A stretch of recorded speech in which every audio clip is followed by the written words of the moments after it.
सत्याचा आवाज, खोट्याला चोप देणार. आपण पाहत आहात जनशक्ती लाईव्ह न्यूज.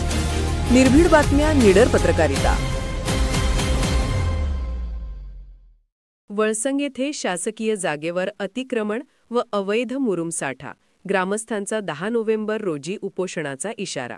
वळसंग तालुका जत, वळसंग गावातील सार्वजनिक बांधकाम विभागाच्या मालकीच्या शासकीय जागेवर 300 ते 400 ब्रास अवैध मुरुम काही व्यक्तींनी अनधिकृतपणे साठा करून अतिक्रमण केले असून त्याच परिसरात मोठ्या प्रमाणात अवैध मुरुम साठा करण्यात आल्याचे उघड झाले आहे.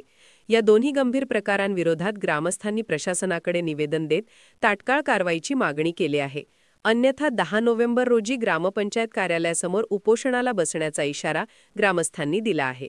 ग्रामस्थांनी दिलेल्या निवेदनानुसार जिल्हा परिषद मराठी शाळेच्या संरक्षण भिंतीलगत असलेल्या सार्वजनिक बांधकाम विभागाच्या जागेत अज्ञात व्यक्तींनी अंदाजे 300 ते 400 ब्रास मुरुम साठवून ठेवला आहे.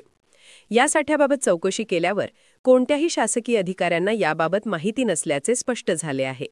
ग्रामसेवक, सरपंच तसेच गावकामगार तलाठी यांनी देखील या प्रकरणाशी आपला संबंध नसल्याचे सांगितले आहे. या अवैध मुरुम साठ्यामुळे शाळेच्या परिसरात धुळीचे प्रमाण वाढून विद्यार्थ्यांच्या आरोग्य आणि सुरक्षिततेचा प्रश्न निर्माण झाला आहे. त्यामुळे शैक्षणिक वातावरणावरही परिणाम होत असल्याची तक्रार ग्रामस्थांनी केली आहे. ग्रामस्थांच्या म्हणण्यानुसार शासकीय जागेवर अतिक्रमण व अवैध साठा हा गंभीर गुन्हा असून दोषींवर दंडात्मक कारवाई करून साठा तात्काळ हटवावा, अन्यथा आम्हाला आंदोलनाचा मार्ग पत्करावा लागेल. या निवेदनावेळी गावातील अनेक नागरिक मोठ्या संख्येने उपस्थित होते. त्यांनी तहसीलदार जत यांच्याकडे लेखी निवेदन सादर करून सदर मुरुम साठा आणि अतिक्रमण तातडीने हटवण्याची मागणी केली.